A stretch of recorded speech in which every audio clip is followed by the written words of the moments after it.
Hello everyone, welcome back to try and taste kitchen. આજે હું તમારી સાથે શેર કરીશ એકદમ નવી રીતથી તીખી ચટપટી બટેટાની ચાટ બનાવવાની રેસીપી। આ ચાટ એકદમ જલ્દીથી બનીને તૈયાર થઈ જાય છે। જ્યારે પણ ઘરે બેઠા બેઠા બોર થતા હો અને કંઈક તીખું ચટપટું ખાવાનું મન થાય અને સાથે તમે એવું પણ વિચારો કે જે એકદમ જલ્દી બની જાય અને સાથે ચટપટું પણ હોય, તો ફ્રેન્ડ્સ આનાથી બેસ્ટ ઓપ્શન કોઈ હોય જ ના શકે। એકદમ ટેસ્ટી ચટપટી ચાટ બનશે અને એ પણ ફક્ત 10 મિનિટમાં અને સાથે એકદમ સિમ્પલ રીતે ઘરમાં અવેલેબલ ઇન્ગ્રીડિયન્ટનો જ યુઝ કરીને। તો આનાથી બેસ્ટ શું હોઈ શકે? તો ચલો રેસીપી સ્ટાર્ટ કરીએ। જો તમને રેસીપી ગમે તો વિડીયોને લાઇક જરૂરથી કરજો, ફ્રેન્ડ્સ, ફેમિલી, રિલેટિવ સાથે શેર કરજો અને મારી ચેનલ ઉપર નવા હો, હજુ સુધી ચેનલને સબસ્ક્રાઈબ ના કરી હોય તો ચેનલને સબસ્ક્રાઈબ જરૂરથી કરી દેજો। સબસ્ક્રાઈબ કરવું એ બિલકુલ જ ફ્રી છે। સબસ્ક્રાઈબ કરવા માટે નીચે આપેલો રેડ બટન પ્રેસ કરવો અને સાથે બાજુમાં આપેલો બેલ આઇકન પણ જરૂરથી પ્રેસ કરજો અને તેની અંદર ઓલ સિલેક્ટ કરજો, જેથી તમને મારા બધા જ વિડીયોની નોટિફિકેશન મળતી રહેશે। ચટપટી ચાટ બનાવવા માટે અહીંયા મેં 4 મીડિયમ સાઇઝના પોટેટોને બોઇલ કરી લીધા હતા, ઠંડા કરી ત્યારબાદ મેં આ રીતે પીસીસમાં કટ કરી લીધા છે। હવે આપણે મસાલો તૈયાર કરીશું। તેના માટે પેનને ગેસ ઉપર ગરમ કરવા મૂકીશું અને ત્યારબાદ તેમાં આપણે 1 ટેબલસ્પૂન તેલ એડ કરશું। અહીંયા બહુ આપણે વધારે તેલ એડ નથી કરવાનું, 1 ટેબલસ્પૂન ઇનફ છે। તેલને ગરમ થવા દઈશું।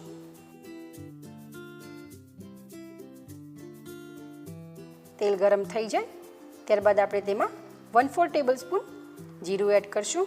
અહીંયા જીરું નાખવું ટોટલી ઓપ્શનલ છે। જો તમને જીરુંનો ટેસ્ટ પસંદ હોય તો તમે એડ કરી શકો છો, અધરવાઇઝ સ્કીપ પણ કરી શકો છો। જીરું ક્રેકલ થઈ જાય ત્યારબાદ આપણે તેમાં પિંચ ઓફ હિંગ એડ કરશું। અહીંયા મેં 1 મીડિયમ સાઇઝની ડુંગળીને ઝીણી કટ કરી લીધી છે, આપણે એડ કરશું અને થોડી ડુંગળી આપણે રવા દઈશું ઉપર ગાર્નિશિંગ માટે। ડુંગળીને આપણે સોતે કરી લઈશું। ગેસની ફ્લેમને લો ટુ મીડિયમ ઉપર રાખશું। ત્યારબાદ આપણે ઝીણા સમારેલા મરચાં એડ કરશું। અહીંયા મેં મરચાંમાંથી બી કાઢી લીધા છે।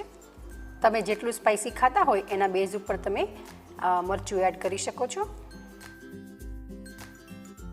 અહીંયા આપણે ડુંગળીને ખાલી જસ્ટ ટ્રાન્સપરન્ટ થાય એટલી જ કૂક કરવાની છે।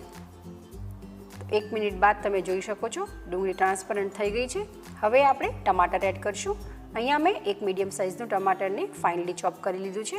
થોડું આપણે ગાર્નિશિંગ માટે રવા દઈશું અને ટમેટાની ડુંગળી જોડે સારી રીતે મિક્સ કરી લઈશું।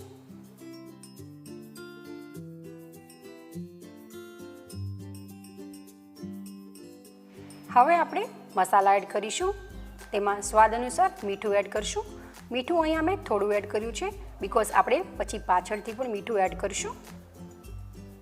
ત્યારબાદ આપણે તેમાં 1/4 ટેબલસ્પૂન લાલ મરચું એડ કરશું। ગ્રીન મરચું ઓલરેડી એડ કર્યું છે એટલા માટે હું ઓછું એડ કરું છું, જો તમારે વધારે એડ કરવું હોય તો કરી શકો છો।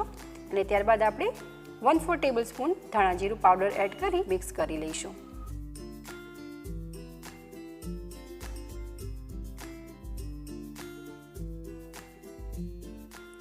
હવે આપણે 2 ચમચી ટોમેટો કેચઅપ એડ કરશું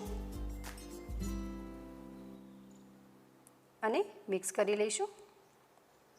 તમે આની અંદર ચીલી ફ્લેક્સ એડ કરવા હોય તો પણ કરી શકો છો, ઓરેગાનો એડ કરવો હોય તો પણ કરી શકો છો। ત્યારબાદ આપણે 1 થી 2 ટેબલસ્પૂન પાણી એડ કરી ટોમેટોને થોડા સોફ્ટ થાય ત્યાં સુધી કૂક કરી લઈશું।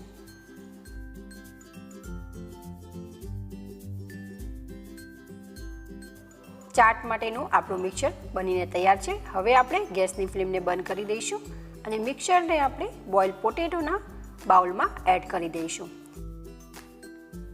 તમારે આની સિવાય બીજા કોઈ પણ વેજીટેબલ્સ એડ કરવા હોય તો પણ કરી શકો છો, જેમ કે કેપ્સિકમ, કેરટ, સ્વીટ કોર્ન, જો તમારી પાસે ઘરમાં અવેલેબલ હોય તો તમે એડ કરી શકો છો।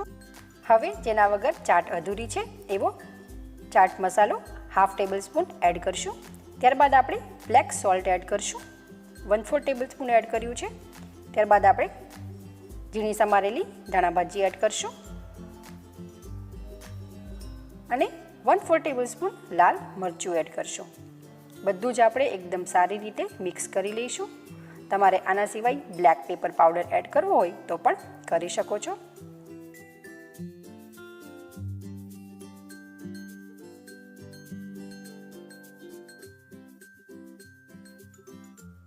સ્પૂનથી મિક્સ કર્યા બાદ તમે આ રીતે બાઉલથી એકવાર ટોસ પણ કરી લેવું, જેથી બધા જ મસાલા પોટેટો જોડે એકદમ સારી રીતે મિક્સ થઈ જાય. હવે આપણે ચાટમાં ટેંગી ટેસ્ટ માટે અડધું લીંબુ નીચોવશું. જો તમારી પાસે આમલીની ચટણી હોય તો તમે એ પણ એડ કરી શકો છો. એનો ટેસ્ટ પણ ચાટમાં ખૂબ જ સરસ લાગે છે. લીંબુનું બી આવી ગયું છે, હું રિમૂવ કરી દઉં. હવે આપણે બધું જ ફરીથી સારી રીતે મિક્સ કરી લઈશું. બની છે ને એકદમ ટેસ્ટી ચટપટી ચાટ, જેને જોતાં જ ખાવાનું મન થઈ જાય એવું. તમને પણ ખાવાનું મન થઈ ગયું ને, તો તમે એકવાર આ રેસીપી જરૂરથી ટ્રાય કરજો, તમને પણ ખૂબ જ પસંદ આવશે. ત્યારબાદ આપણે ચાટને સર્વિંગ પ્લેટમાં ટ્રાન્સફર કરી લઈશું.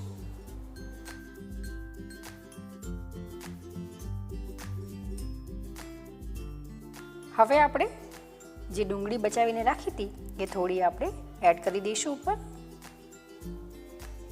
એવી જ રીતે ટમેટાં પણ આપણે એડ કરી દઈશું.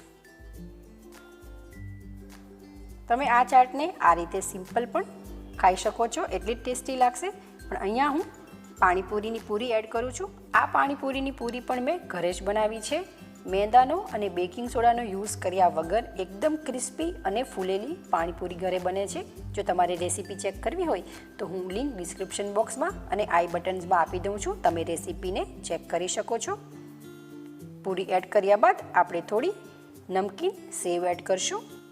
કોઈ પણ ચાટની રેસીપી આપણે બનાવીએ તો એ તો ઓલવેઝ કસ્ટમાઇઝ જ હોય છે. એવરીવન પોતાના ટેસ્ટના અકોર્ડિંગ ટુ ઇન્ગ્રીડિયન્ટને પ્લસ અને માઇનસ કરી શકે છે. પણ હું તમને રિક્વેસ્ટ કરીશ કે તમે આ રીતે જરૂરથી બનાવજો. એકદમ સરસ સ્પાઇસી, ટેસ્ટી, ટેંગી આપણી પોટેટોની ચાટ બનીને તૈયાર છે. આ બાઇટ સ્પેશિયલી તમારા માટે બની છે ને એકદમ ટેસ્ટી. તો તમે પણ એકવાર આ રીતે જરૂરથી બનાવજો અને કેવી બની છે એ તમારા ફીડબેક મને કમેન્ટ બોક્સમાં જરૂરથી જણાવજો. જો તમને રેસીપી પસંદ આવે તો વિડીયોને લાઇક જરૂરથી કરજો. ફ્રેન્ડ્સ, ફેમિલી, રિલેટિવ સાથે શેર કરજો.